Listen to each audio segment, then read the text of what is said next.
Tahimik si Maria Clara habang binabasa ang sulat na ipinadala ng kanyang minamahal na si Crisostomo Ibarra. Mahal kong Maria Clara, tunay ngang nakakamangha ang libro na ito.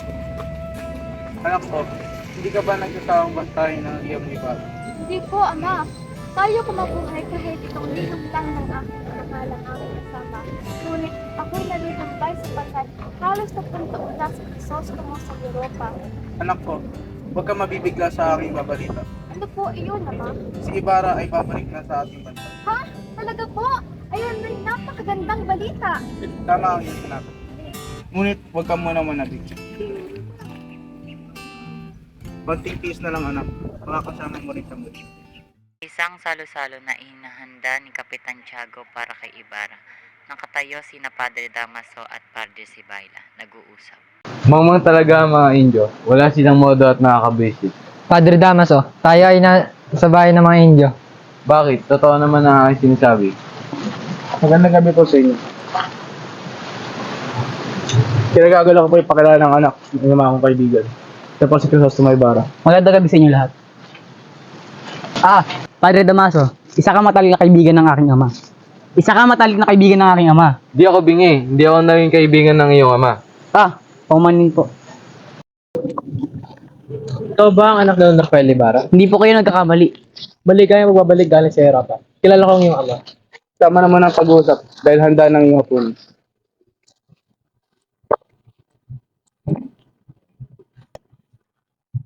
Ano ba yung si Kapitan Tiago? Di mo lang pinakaya sa mga babae. Binibini, magandang gabi. Ako si Crisostomo Ibarra. Ay, ganyan ba ang tamang pagtrato? Bulag ka ba? Hindi ako bulag. Sakat na namin pilay na pa aking mata. Pinagamas na ko lamang ang kulot na buwan. Alam kong kulit ako. Pero hindi ibig sabihin nun ay pwede mo nang apangan ng mamahalin kong saya.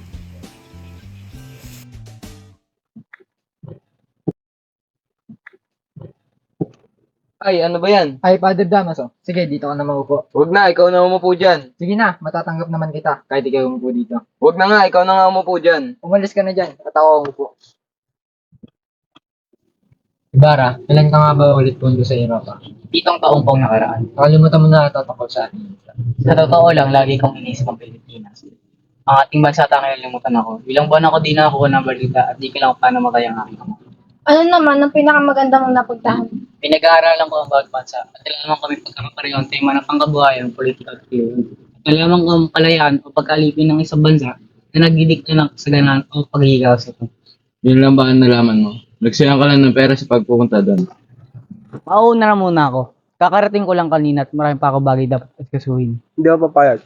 Malapit nang dumating si Maria Clara. Pupunta ako na siya bukas ang umaga. Pakisabi na lang po sa kanya.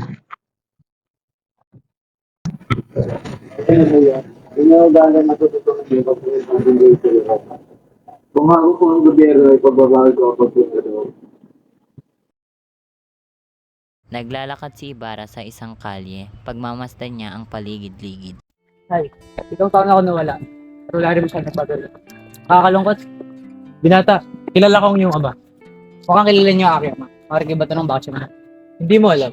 Alam mo naman siguro kung paano siya namatay. Hindi ko din ko alam. Wala man lang nagsabi sila namatay sa bilang buwan. Sino ba natin sa bilang buwan? Ang iyong ama. Ano? Ano ang iyong sinasabi? Inaasar mo ba ako? Mukhang nagkakamali po kayo. Kilala niyo ba aking ama? Hindi ba sabi mo kanina ikaw ang anak ng Rafael Ibarra? Bakit siya namatay sa bilang buwan? Kahit marangal lang yung ama, nagkaroon pa rin ito ng mga kaaway. Merong isang artilyero na humabol sa mga bata ng asas sa kanya. Kamalasan, nakailamang yung ama. Maya-maya, namatay ang artilyero dahil sa isang apoplectic. Bakit hindi ko lang tinalaman? Tingin na mamaya ko. Sa sumunod na araw, nagkita muli sina Ibarra at Maria Clara. Ito ang una nilang pagsasama mula noong nagbalik siya sa Pilipinas. Crisostomo, sa dinami-dami ng babaeng nakilala mo sa Europa, hindi mo ba ako nakalimutan? Makakalimutan ba kita? Wala akong kapangyarihan hindi ka isipin. Lagi din kitang naiisip. Naalala mo ba nung nagkaaway tayo? Naglagay ka ng kahel na bulaklak sa aking ulo. Ngunit, nahulog iyon at nangay ng alon ng tubig. Kaya umiyak ka at nagalit sa akin. Noong hinatid mo ako sa amin, naglagay ako ng korona na dahon sa iyong ulo. Natuwa ka at nagpasalamat kaya nagkabati na tayo. Ay papakita ko sa'yo. Ano iyon? Ito ang mga dahon na nilagay mo sa ibabaw ng aking ulo. Nasa iyo pa rin pala iyan? Pasensya ka na, Malto. Dahil sa iyo, nalimutan ko ng aking mga tungkulin. Pupuntahan ko pa ang puntod ng aking ama. Sige, mag-iingat ka. Mag-iingat ako para sa'yo. Maria Clara, umiiyak ka ba? Hindi po, Padre Damaso. Sa sementeryo ng San Diego, may isang lalaking humuhukay. Lalapit si Ibarra at ang kanyang kalalay. Nandyan po ang puntod ng iyong ama sa likod ng malaking krus niya. Naalala ko dito yun, ngunit nasira na ang lupa. Nasaan iyong puntod na may malaking krus? May tumutubo ding bulaklak doon. Yung krus. Sinunog ko na ho. Sinunog? Bakit? Utos ko ng padre. Bar, papakita mo nun siguro sa amin kung nasaan ang puntod. Wala na ho dun yung bangkay. Ano? Anong sinabi mo? Tanga ka ba? Wala pang 1 taon ang ilibing iyon. Inutos ko ng padre. Sabi po, ililipat daw po sa libingan ng chick. Ginawa mo yun? Huwag kayo mag-alala, senyor, hindi ko po magagawa yun. Buti naman di mo yung ginawa. Umulan po kasi naitapon ko po sa ilog. Ano? Napakalaki mong inutil. Leche.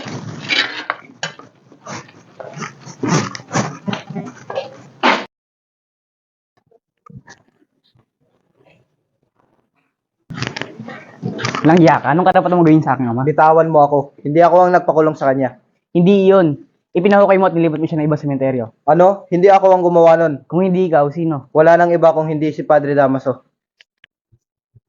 Sa isang simpleng bahay, nagsasalitang mag-isa si Sisa habang hinihintay ang mga anak. Ang dapat kakainin ng mga anak ko ay kinain na ng asawa ko. Inubos niya ang lahat. Laman lang siyang tinira kahit isa.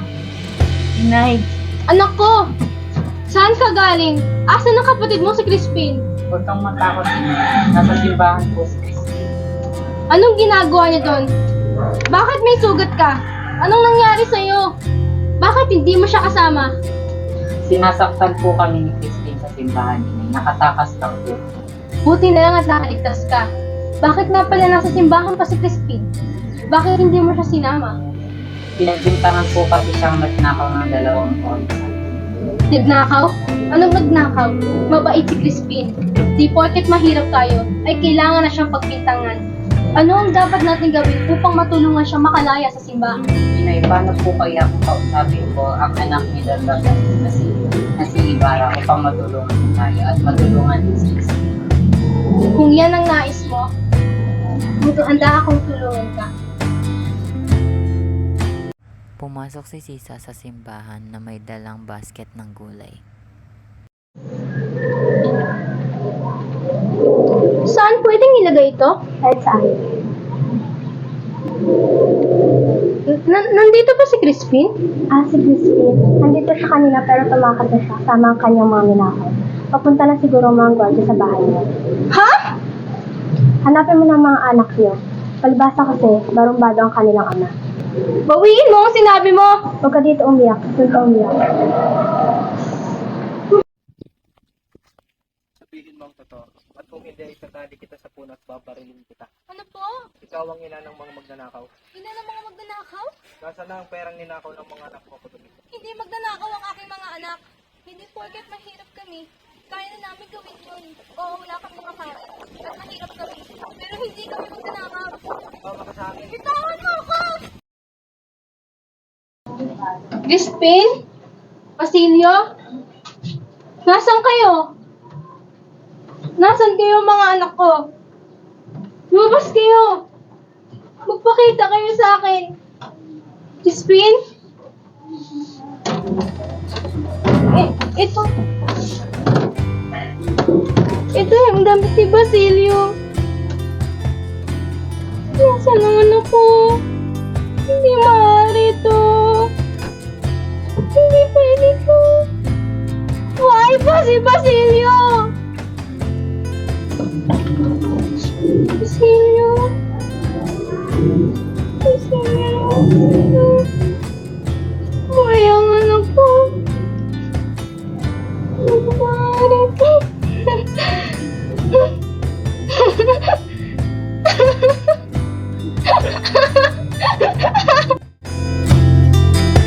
Nasa dalampasigan sina Ibarra, Maria Clara at Elias. Abalang nangingisda si Elias habang nakaupo at nag-uusap sina Ibarra at Maria Clara.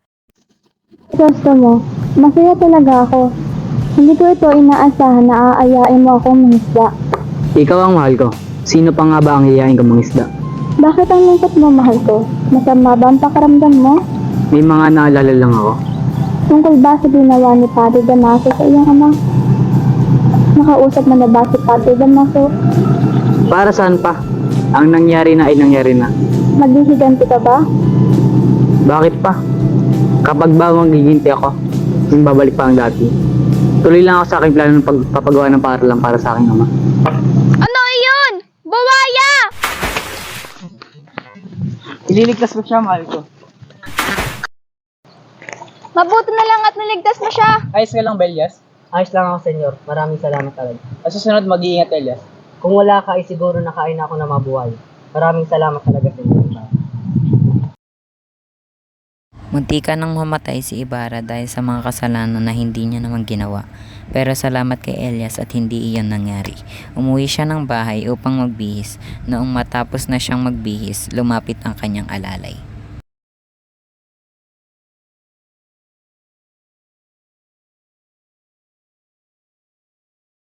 Senyor Ibarra, may bisita po kayo. Papasok rin.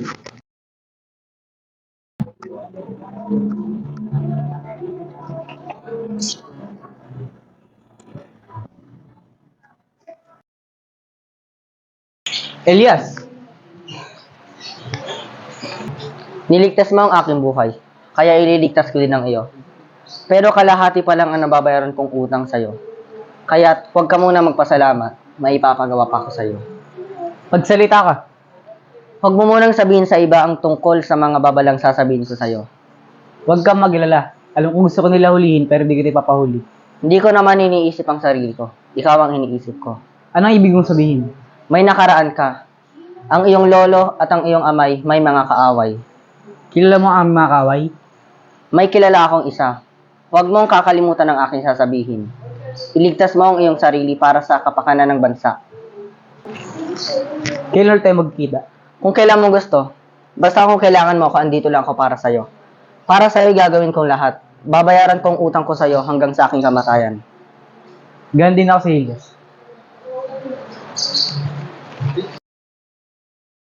Ika-10 kabanata.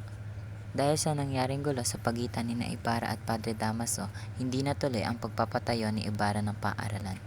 At nakapagpa siya si Kapitan Tiago na iurong ang kasal ni Maria Clara. Para magkaroon tayo ng kapayapaan, iuurong ko ang kasal niyo ni Senior Crisostomo Ibarra. Ama, huwag mo pong gawin ito sa akin. Mahal na mahal ko po si Crisostomo. Hindi magbabago ang aking pasya. Pero huwag ka mag-alala, anak. Ikakasal pa rin kayong dalawa. Ama! Gusto ko paasalan mo ang pinsan ng aking bayaw na si Don Tiburcio de Espadaña, si Alfonso Linares. Hindi po maaari. Bakit? Maghihinarti ka? Pasalamat ka nga't pumayag ang aking pinsan na magpakasal sa babaeng hindi man lang nahigitan. Doña Victorina, Ikaw, huwag mo nang tatanggihan si Linares kung ayaw magkaroon ng gulo. Maria Clara, iya, siya ang gusto ko paasalan mo. tumahimik kayo! Wala kayong karapatan para diktahan ng aking puso. Ang puso ko para kay Ibarra lamang. Kay Ibarra lamang. Siya lang! Sinisigawan mo ba kami? Oo! Tama! Dahil kayo ay mapang-asar. Hindi niyo pinapahalaga ng aking puso. Napakabasis mong babae ka. Iya, makinig ka sa akin. Si Linares ang gusto ko paasalan mo. Kung hindi mo siya papaasalan, magmamadre ka. Ano ang pipiliin mo? Anong karapatan mo para papiliin ako? May karapatan ako dahil ako ang iyong tunay na ama.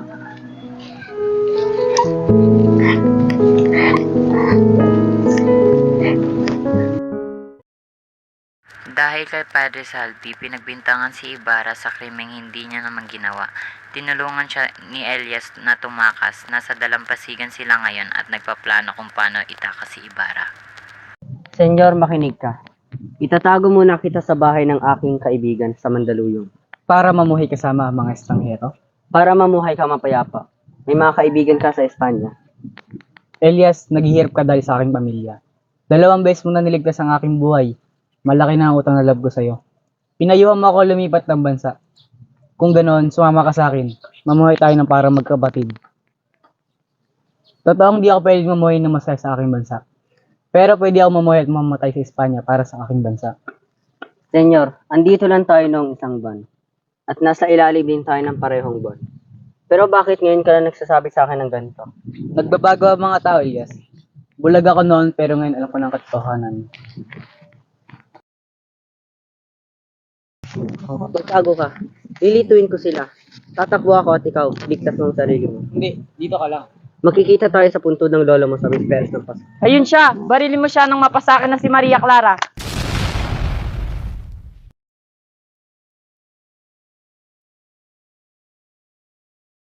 Nakatunganga si Maria Clara habang iniisip ang nabasa niyang isang dyaryo na naglalahad na patay na si Ibarra. Nagulat ba ita? Hindi mo ba inaasahan na pupunta ako sa iyong kasal? Bakit malamig ang iyong mga kamay, Maria? Sabihin mo sa akin ang problema. Bakit? Dahil ba kay Linares? Hindi dahil sa kanya. Mahal mo pa ba ako? Anak naman. Kung mahal mo ako, protektahan mo ang aking ama at kapitan ko. At sabihin sa kanya na iurong ang kasal namin ni Linares. Basta't buhay pa siya, kaya akong mabuhay at magdusa. Basta't may naririnig ako tungkol sa kanya, ngunit ngayong patay na siya, magmamadi na lang ako o magpapamatay. Patawarin mo, anak. Pumayag ka na ikasal sa lalaking hindi mo naman talaga mahal. Magmamadi ako!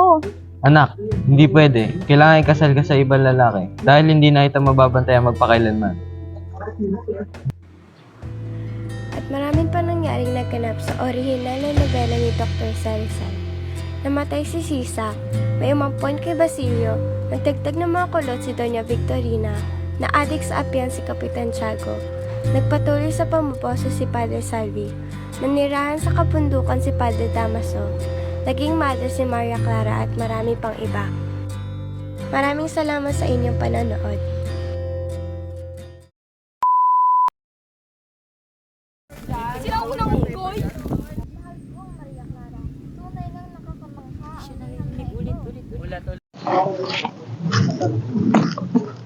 Kalma lang, senyor. Ano ba yan?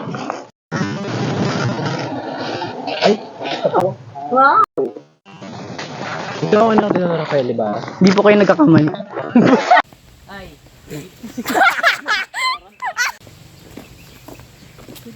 Binata, kaibigan naman.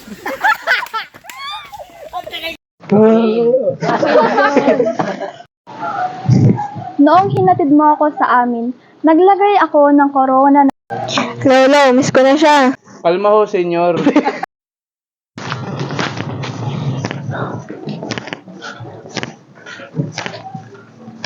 Bilang iya ka. Anong karapatan mo gawin sa aking ama? Bitawan mo ako. Hindi ako ang nagpakulong sa Bitaw kanya. na nga.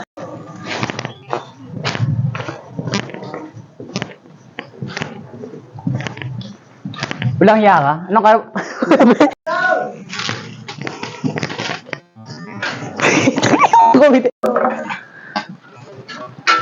Nasaan iyong puntod na may Mercang Cruz? May tumutubo din bulaklak doon. Ay, yung cross. Nasaan iyong puntod na may Mercang Cruz? May tumutubo din. May papakita mo naman siguro sa amin kung nasaan ang puntod. Wala na ako doon yung bangkay. Ano? Anong sinabi mo? Oh, Bakit? Utos po ng padre. may papakita mo naman siguro sa amin kung nasaan ang puntod. Wala na po doon yung bangkay. Tanga ka ba?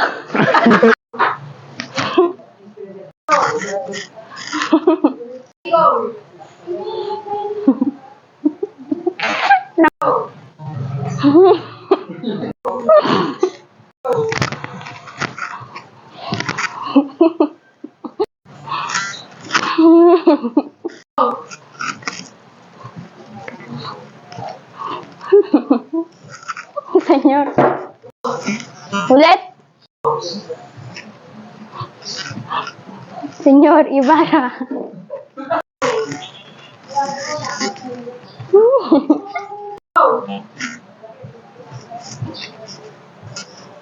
Ayaw niya pa lumabas! Senyor Ibarra.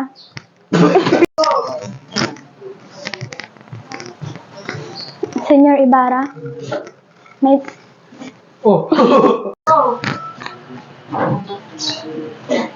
Elias! Niligtas mo ang buhay ko noon. Magsalita ka. Niligtas ko ang buhay ko noon. Masaya ka dyan. Pero hindi kita ipapahuli. Hindi ko sarili ang iniisip mo. Mali mo. Niligtas mo ang aking sarili. Niligtas mo ang aking Senyor, makinig ka. Senyor, makinig ka. Itatago muna kita sa man. Senyor, makinig ka. Itatago muna kita sa bahay ng kaklase ko. Ano iyon? Buwaya! Ililigtas ko siya. Hindi ko matag... Senyor. Ano? Tohanan. Senyor, yung... Magtago ka. Ano? Magtago ka. Lilituin ko sila. Tatakbo. Hayun siya, baril... Hayun siya, barilin mo siya para mapasakin na si Maria Clara! Bakit tumawa? Basbasan na ang bata.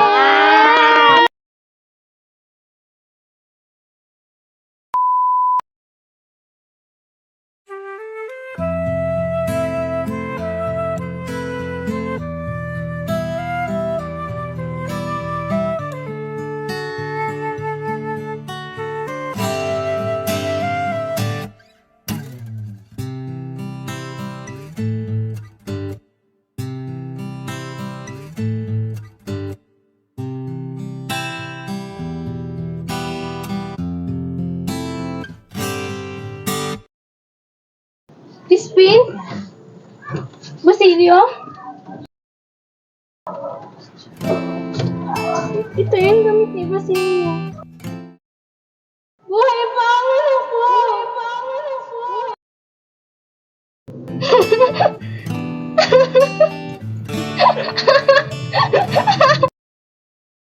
Ikaw, huwag mo nang tatanggihan si Linares kung ayaw magkaroon ng gulo. Tumahimik kayo! Wala kayong karapatan para diktahan ng aking puso. Ang puso ko para kay Ibarra lamang. Kay Ibarra lamang. Siya lang! Patawarin mo, anak. Pumayag ka na ikasal sa lalaking hindi mo naman talaga mahal. Kailangan ikasal ka sa ibang lalaki dahil hindi na kita mababantayan magpakailanman. Bakit ang lungkot mo, mahal ko? Masama ba ang pakaramdam mo? Tungkol ba sa ginawa ni Padre Damaso sa iyong ama? Ano iyon? Buwaya! Ililigtas mo siya, mahal ko. Magtago ka. Lilituin ko sila. Tatakbo ako at ikaw. Ligtas mo ang sarili mo. Hindi, dito ka lang. Magkikita tayo sa puntod ng lolo mo sa Miss Perez ng Pasko. Ayun siya, barilin mo siya nang mapasakin na si Maria Clara.